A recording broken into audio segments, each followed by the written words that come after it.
Assalamualaikum warahmatullahi wabarakatuh, teman-teman sekalian. Ini saya sekarang sedang berada di Baitul Quran, Palembang. Baitul Quran Al-Akbar ya Ustaz ya. Baitul Quran Al-Akbar ini adalah Al-Quran yang bukan dicetak, tapi ini ditulis, diukir di papan Ustaz ya. Di papan, dan ini menjadi terbesar di dunia, makanya sama pengelolanya dan pembuatnya disebut dengan Al-Akbar, yang paling besar. Karena memang kenyataannya ini Quran berukuran paling besar. Nah, seperti apa, kita sekarang telah bersama dengan Ustadz Sofwatillah. Jadi beliau ini Ustadz. Assalamualaikum warahmatullahi wabarakatuh. Waalaikumsalam warahmatullahi wabarakatuh. Jadi sebelum kita masuk kepada Al-Quran ini, saya akan memperkenalkan beliau dulu. Beliau ini pernah menjadi anggota DPR RI selama 2 periode Ustaz ya. Sebelum menjadi anggota DPR RI juga sempat menjabat anggota DPRD Kota Palembang. Iya, betul. Kota Palembang. Ada banyak tadi beliau bercerita tentang perjalanan hidup beliau yang saya sampai menangis mendengar ceritanya, karena banyak kalau mendengar cerita beliau tadi itu di luar apa yang beliau rencanakan, lebih banyak kepada skenario Allah Subhanahu wa taala yang disebut dengan takdir, perjalanan yang memang Allah gariskan untuk beliau. Tapi sekarang kita akan mengkerucutkan perbincangan kita kepada terkait dengan Al-Quran ini. Jadi awalnya seperti apa Ustaz? Sehingga antum berinisiatif membuat Al-Quran sebesar ini. Ya, jadi secara manusiawi saya tidak merencanakan ini. Ya. Karena memang munculnya seketika pada tahun 2001 ketika saya di Masjid Agung Palembang memasang kaligrafi dan jendela pintu ornamen Masjid Agung Sultan Mahmud Badarudin II Palembang. Pada saat itulah saya tengah malam ya di bulan Ramadan seperti ini, setelah sholat taraweh kita masang kaligrafi itu, ada tim saya yang masang, saya ketidur. Nah, dalam tertidur itu saya bermimpi kenapa tidak kau buat Al-Quran dari kayu seperti yang kau ukir di kaligrafi Masjid Agung ini. Nah, lalu saya bangun, saya ambil wudu, sholat tahajud, lalu pulang ke rumah ngambil kertas karton 6 lembar, saya tulis surah Al-Fatihah. Saya besok langsung minta siapkan papan-papan, karena kebetulan masih ada stok papan kayu tembesu. Ini banyak yang nyebut trembesu, bukan, salah, tembesu. Oh, jadi ini dasarnya ini kayu tembesu. Kayu tembesu. Tembesu itu kayu nomor 1, sejenis jati, tapi adanya di Sumatera, khususnya Sumatera bagian selatan. Dan itu yang biasa dibangun untuk rumah-rumah limas ukiran-ukiran Palembang dari Kerajaan Sriwijaya dulu gitu. Dan sekarang sudah langka kayu tersebut, sudah mulai langka. Nah, kebetulan kayunya masih ada karena memang masih mengerjakan Masjid Agung. Lalu saya buatlah satu keping. Alhamdulillah 1 bulan lebih lah, 1 bulan mungkin 1 bulan setengah lah finishing, selesai 1 lembar itu Al-Fatihah bolak-balik. Lalu saya hitung, ternyata biayanya cukup mahal, besar pada zaman itu ya. Berapa? 4 juta per lembar. 4 juta per lembar. Masalah itu tahun berapa itu? Tahun 2001. Jadi kalau itu 1 lembar itu 1 lembar sama dengan lembaran Al-Quran standar. 1 lembar bolak-balik. Persis bolak-balik. Nah, jadi untuk 30 juz setelah saya hitung 315 lembar atau 630 halaman, sama seperti Al-Quran dari Kementerian Agama Republik Indonesia. Jadi total biasa berapa? Saya total berarti 1,2 miliar. Tahun berapa itu? Tahun 2001-2002. Itu duit besar ketika itu ya. Oh, sekarang pun besar miliar. Apalagi saat itu ya. Dan yang penting lagi, saya nggak punya duitnya, gitu. Jadi baru kepikir saja. Tapi saya yakin karena ini adalah Al-Quran, ini adalah firman Allah, ya Allah lah yang akan membantu gitu kan. Allah lah akan mencarikan dananya, memberikan dananya gitu. Dan terbukti alhamdulillah saya dikenalkan dengan tokoh masyarakat yang sering di Masjid Agung, sering mengadakan kegiatan keagamaan dan sosial, yaitu Bapak Marzuki Ali. Waktu itu beliau Direktur Semen Batu Raja. Nah, beliaulah yang menyambut, yang merespon, di samping tentu ulama-ulama sebelumnya mendukung, tapi dari segi pembiayaan beliau mencarikan dananya gitu. Mengajak teman, yang akhirnya diajaklah Direktur Utama PT Semen Batu Raja Bapak Haji Bakti Setiawan untuk jadi ketua umum tim pencari dana dengan panitia-panitia lainnya. Ya alhamdulillah dalam perjalanannya terkumpullah uang dan dikerjakanlah. Dan yang pertama sekali yang nyumbang adalah almarhum Bapak Haji Taufik Kimas. Allahumma gfir lahu warhamhu wa'afihu amin. Amin. Oh, jadi Bapak Taufik Kimas sempat berpartisipasi menyumbang. Ya, beliau orang yang pertama nyumbang. Jadi beliau orang pertama nyumbang dan diikuti yang lainnya. Itu akan menjadi jariah beliau. Insya Allah ini jariah beliau ya. Nah jadi setelah itu dalam perjalanannya ya samalah kayak kita bangun masjid, bangun musola atau pesantren, dana itu pasti terseok-seok kan. Tidak mudah untuk mengumpulkan dana. Begitu juga pembuatan Al-Quran ini, dananya kadang masuk, kadang macet, segala macam. Tapi karena saya bertekad, jadi gini, sebenarnya saya kepengen kalau ada uang saya sendiri gitu.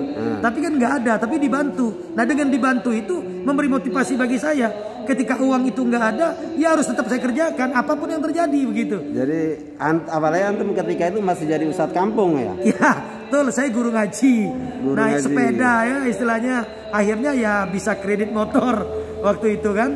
Jadi betul-betul nggak ada duit ketika itu? Nggak ada duit untuk membuat Al-Quran. Ya hanya makanya ada teman-teman yang bilang kamu tuh kayak menghayalnya terlalu tinggi. Ada teman-teman begitu. Saya bilang kenapa menghayal? Ini bukan menghayal. Menghayal itu hanya punya keinginan tapi tidak dijalankan. Tapi kalau ini kan kita berharap berdoa kepada Allah. Kita kan tahu manjada wajada. Siapa bersungguh-sungguh pasti berhasil. Jadi ini bukan al-amani al-farigha. Tapi al-amani al-muhaqqaq. Al-muhaqqaq. Insyaallah. Iya. Jadi dari pertama kali antum buat sampai selesai finishing 30 juz itu berapa lama? Ya, tadi dengan segala dinamika pencarian dana. 8 tahun. 8 tahun tahun baru 2002, selesainya tahun 2008. 2008 ya. Oke.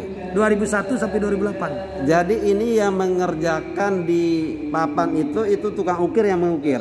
Tapi dasarannya itu kan harus ditulis dulu. Ya, jadi proses pembuatannya adalah pertama ditulis. Ya. Ana tulis. Antum tulis sendiri. Ana nulis. Jadi 30 juz antum sendiri. Enggak. Jadi dalam perjalanannya saya mengajak berpartisipasi para kaligrafer. Oh, jadi antum sudah punya basic kaligrafi memang ya. Betul. Jadi awalnya saya yang buat. Nah, tapi lama kelamaan kan saya ya amalkan bagi-bagi ya. Saya ajaklah teman-teman saya, maka di situ ada nama-namanya yang ikut menulis Al-Quran ini. Nah, setelah ditulis, lalu dijiplak di atas kertas kalkir atau kertas minyak. Nah, lalu kertas itu jiplakan itulah yang ditempel di papan. Setelah di papan baru dipahat.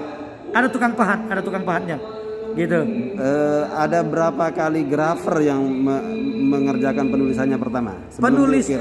Penulisannya 5 orang. Penulisannya ada 5 orang ya.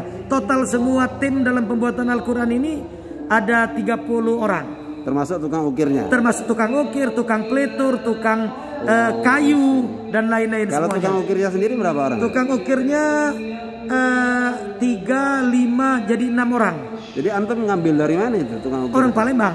Orang Palembang. Pertama ada orang Palembang asli yang memang tukang ukir, ahli ukir. Ada juga orang Jepara yang sudah tinggal di Palembang, yang malah lahir di Palembang gitu. Jadi ini bisa dikatakan adalah ini karya Wong Kito Galuh asli. Betul. Makanya ini karya Putra Sriwijaya gitu. Karya Putra Sriwijaya. Jadi itu teman-teman, ada banyak cerita kepada beliau kepada saya tadi itu, nanti insya Allah akan saya tulis bisa nanti dibaca di orangramai.id. Tapi sekedar penjelasan awal daripada beliau itu ada di video ini. Ya, untuk diketahui juga Ustaz Afwan. Ya. Alhamdulillah Al-Quran Al-Akbar ini pada tahun 2012 diresmikan oleh Presiden SBY dan dihadiri 51 negara Islam sedunia yang datang ke sini. Itu, dan tahun 2013 Al-Quran Al-Akbar ini dikunjungi oleh 41 negara Korea internasional. Korea internasional dari 41 negara juga sudah berkunjung ke sini.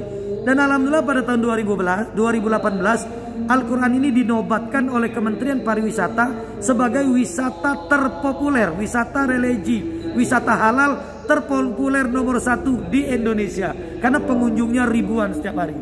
Allah. Nah, inilah yang antum bilang tadi, tidak disengaja. Saya tidak ada niat untuk bangun tempat wisata. Jadi ini bukan tempat wisata, karena saya mencintai Al-Quran, saya kerjakan, ya saya muliakan. Dan alhamdulillah banyak yang memuliakan Al-Quran dengan orang datang ke sini. Nah ternyata semakin lama semakin banyak. Jadilah tempat ini jadi tempat wisata begitu. Jadi, wisata religi.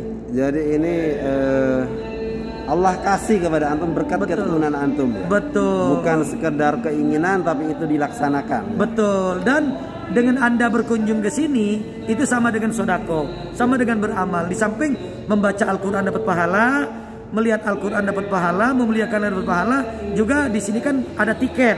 Nah, uang tiket itulah untuk renovasi, pemeliharaan dan pembangunan penerus dari Al-Quran Akbar, termasuk pembiayaan pondok pesantren modern IGM Al-Ihsaniyah. Nah, pondok pesantren ini sendiri gratis.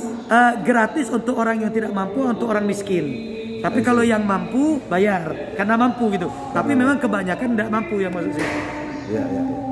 Jadi itu teman-teman, ini bagian dari perjalanan saya, dari destinasi perjalanan saya keliling Sumatera ini. Saya singgah ke pesantren beliau yang kebetulan ternyata pesantren beliau ini adalah tempatnya Baitul Quran. Yang saya sendiri sebelumnya tidak tahu. Makanya ketika datang ke sini saya kaget juga. Ternyata Baitul Quran itu ada, ini dibangun bekas rumah beliau dulu. Ya, ini rumah. Sampai sekarang masih rumah. Saya masih tinggal di sini. Jadi saya sisakan di bawah itu kamar saya dan kamar anak serta dapur. Sekitar 20-30% lah masih saya tunggu. Sisanya ya untuk Al-Quran semua, untuk wisata Al-Quran. Jadi baik teman-teman, begitu perbincangan saya dengan Ustadz Safatillah. Beliau ini penggagas, ya, pendiri, pelaksana dan sekarang menjadi pimpinan Baitul Quran ini. Jadi teman-teman yang berkunjung ke Palembang, saya katakan fardu ain, wajib ain untuk berkunjung ke sini. Sebab rugi besar ketika tidak datang ke sini. Hanya masuk 20.000 itu saya kira nggak ada artinya lah untuk mendapatkan satu pemandangan yang tidak akan kita dapatkan di belahan dunia manapun. Demikian teman-teman, terima kasih telah menonton. Assalamualaikum warahmatullahi wabarakatuh. Waalaikumsalam warahmatullahi wabarakatuh. Jadi kalau vlog itu buat 10 menit maksudnya.